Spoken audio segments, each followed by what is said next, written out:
मैं महाराष्ट्र नवनिर्माण सेनेच्या अध्यक्षांना म्हणजेच माननीय श्री राज ठाकरेजींना मी विनंती करते की त्यांनी या विराट सभेला संबोधित करावं.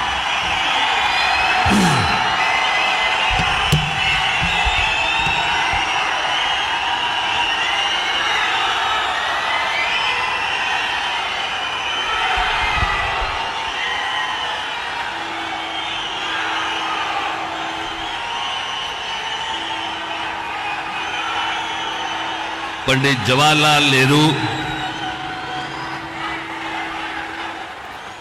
याच्यानंतर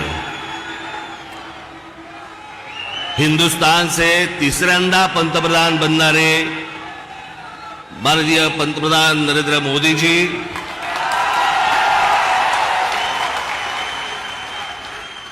सन्माननीय व्यासपीठ आणि माझ्या जमलेल्या तमाम हिंदू बांधवांनो, भगिनींनो आणि मातांनो,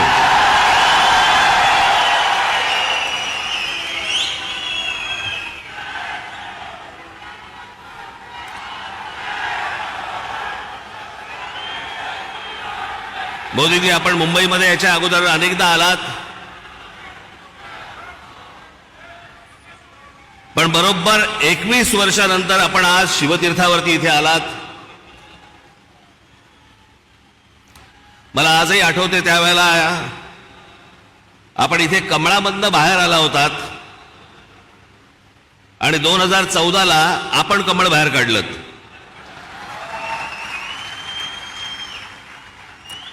मी आज फार वेळ काही भाषण करणार नाही. आपल्याला सगळ्यांना मोदीजींचं भाषण ऐकायचंय.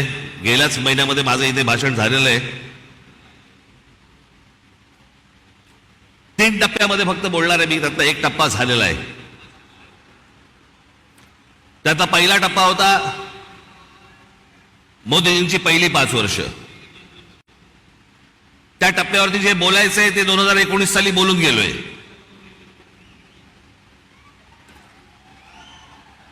ओरली आता गेली 5 वर्ष.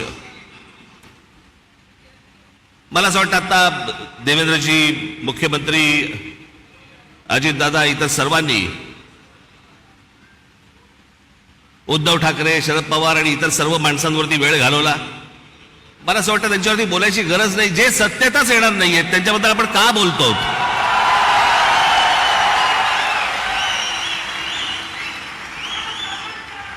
काही आवश्यकताच नाहीये त्या लोकांची. मला असं वाटतं की अनेक अशा योजना ज्या गेल्या 5 वर्षामध्ये झाल्या, मी त्या दिवशी माझ्या सभेमध्ये म्हटलं होतं, टीकेच्या वेळेला टीका, समर्थनाच्या वेळेला समर्थन, प्रशंसेच्या वेळेला प्रशंसा. पण काही गोष्टी अशा आहेत की जे माझ्या आता गेल्या काही सभांमधून मी उद्धृत केल्या की 90च्या दशकामध्ये जे एक प्रकरण घडलं सगळ्यात मोठं, ते म्हणजे बाबरी मशिदीचं. हजारो कारसेवक तिकडे उत्तर प्रदेशमध्ये गेल्यावरती तिथे मुलायम सिंग यादवच्या लोकांनी, पोलिसांनी तिकडे आमच्या कारसेवकांना ठार मारले, सरयू नदीमध्ये प्रेतं फेकून दिली. ते चित्र काही माझ्या डोळ्यासमोर कधी गेलं नाही. आणि ज्यावेळेला बाबरीचा ढाचा पडला त्याच्यानंतर ते राम मंदिर बनवू मनात असं आलं होतं की कधी हे बनणार नाही बहुधा. पण मोदीजी, मी आपल्याला खरोखर धन्यवाद देतो की आपण होतात म्हणून ते राम मंदिर होऊ शकलं.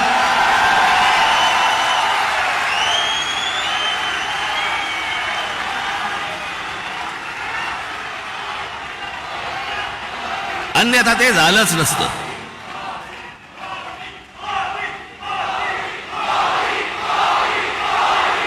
जेव्हापासून मी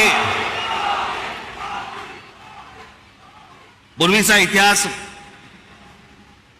भारताचा स्वातंत्र्य नंतरचा इतिहास जेव्हापासून बघतोय तेव्हापासून एक गोष्ट कानावरती पडायची सगळ्या बाजूनी, या देशातलं 370 कलम काश्मीरमधलं रद्द झालं पाहिजे. इतक्या वर्षात जी गोष्ट होऊ शकली नाही ती नरेंद्र मोदीजींनी त्यांच्या पंतप्रधान पदाच्या कारकिर्दीमध्ये ती करून दाखवली. आज त्याच काश्मीरमध्ये जाऊन तुम्ही जमीन घेऊ शकता, जागा घेऊ शकता. तो एक भारताचाच एक भाग आहे हे आत्ता सिद्ध झालं.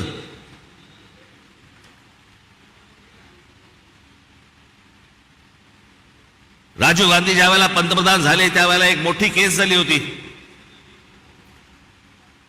आणि एक प्रकरण सुप्रीम कोर्टामध्ये होतं आणि सुप्रीम कोर्टाने निकाल हा शाह बानो नावाची एक महिला होत्या त्यांच्या बाजूने लावला होता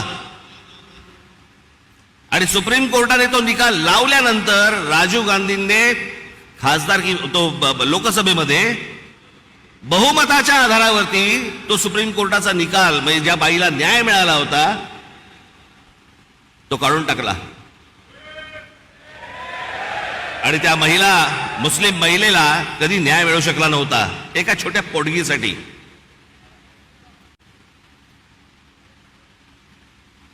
पण मोदीजींनी ती एक गोष्ट करून दाखवली की तो ट्रिपल तलाक तलाक तलाक तलाक तो कायदाच रद्द करून टाकला आणि हिंदुस्थानातल्या सगळ्या जेवढ्या मुस्लिम महिला आहेत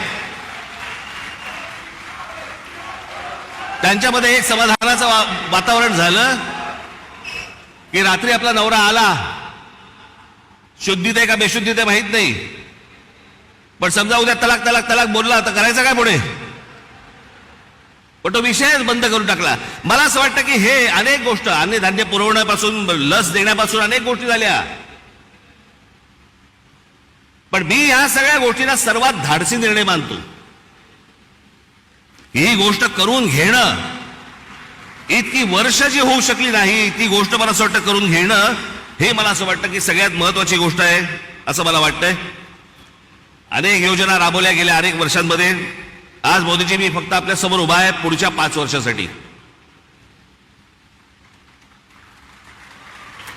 या पुढच्या 5 वर्षामध्ये आमच्या सर्वांच्या महाराष्ट्राच्या आपल्याकडनं अनेक अपेक्षा आहेत. त्या मला फक्त अपेक्षा आपल्या समोर फक्त बोलून दाखवायच्या आहेत. याच्यापेक्षा मला कुठचंही लंबचौडं भाषण नाही करायचंय. त्यातली पहिली अपेक्षा आहे की गेले अनेक वर्ष खितपत पडलेला मराठी भाषेला अभिजात भाषेचा दर्जा मिळावा, ही गोष्ट आपण पंतप्रधान झाल्यानंतर मराठीला तो सन्मान मिळेल अशी मी मोदीजींकडे अपेक्षा व्यक्त करतो आणि ती होईल, तितक्याच धाडसाने ती होईल अशी मला खात्री आहे.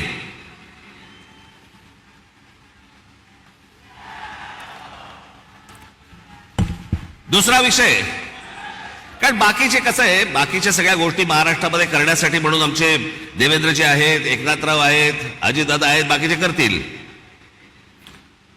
पण या देशाच्या अभ्यासक्रमामध्ये या देशावरती साधारणपणे 1000 वर्ष परकीयांनी राज्य केलं, पण त्या 1000 वर्षामधली 125 वर्ष हे मराठा साम्राज्य होतं या संपूर्ण हिंद भूमीवरती. त्या मराठा साम्राज्याचा इतिहास हा शालेय शिक्षणामध्ये मुलांना लहानपणापासून शिकवला जावा की जेणेपासून हा देश कसा उभा राहिला हे या अख्ख्या देशातल्या मुलांना आणि भविष्यातल्या पिढ्यांना कळेल. तिसरी गोष्ट,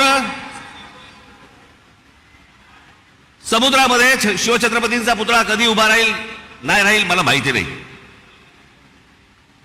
पण माझी विनंती आहे की आमच्या शिवछत्रपतींची खरी जर स्मारकं कुठची असतील तर आमच्या शिवछत्रपतींचे गड किल्ले आहेत.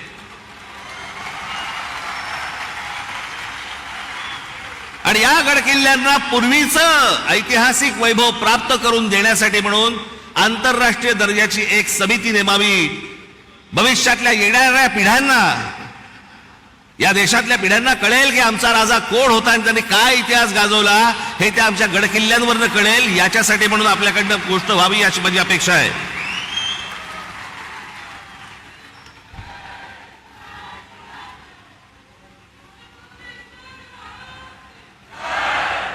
चार पाचच गोष्टी आहेत, माझ्या फार नाही आहेत.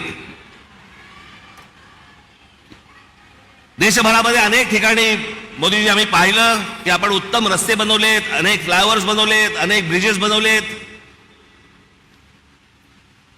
माझी आपल्याला कळकळीची विनंती आहे की गेल्या 18-19 वर्ष आमचा मुंबई गोवा महामार्ग हा अजूनही तसाच आहे.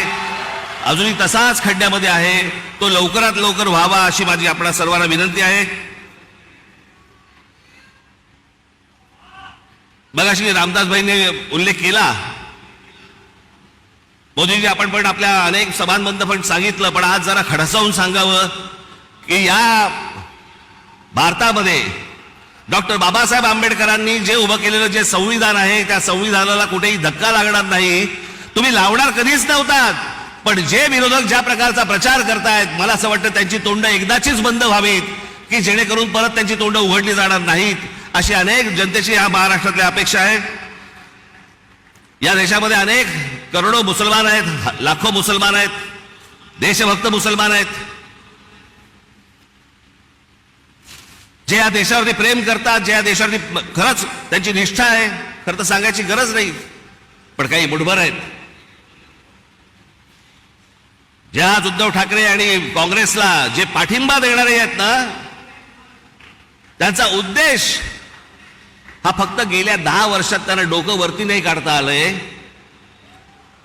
आणि ते डोकं वरती काढण्याचा मार्ग कोणता, तर काँग्रेस सारखा सुलभ मार्ग नाही. याच्यासाठी म्हणून ते आज त्यांना सगळ्यांना पाठिंबा देत आहेत. पण लाखोच्या संख्येने, करोडोच्या संख्येने आज मुसलमान आपल्या बरोबर आहेत. त्याला एक शाश्वती पाहिजे, त्याला मनात आदर आहे, तो काम धंदेवाला आहे, त्याला काम करायचं या देशामध्ये, तो या देशाचा नागरिक आहे, पिढ्यानपिढ्या राहणार आहे. पण मला असं वाटतं की हे जे मुठभर आहेत, हे ओवेसी सारख्या ज्या अवलादी आहेत, यांच्या मागून फिरणारे जे लोक आहेत, यांचे जे अड्डे आहेत, हे अड्डे एकदा तपासून घ्या.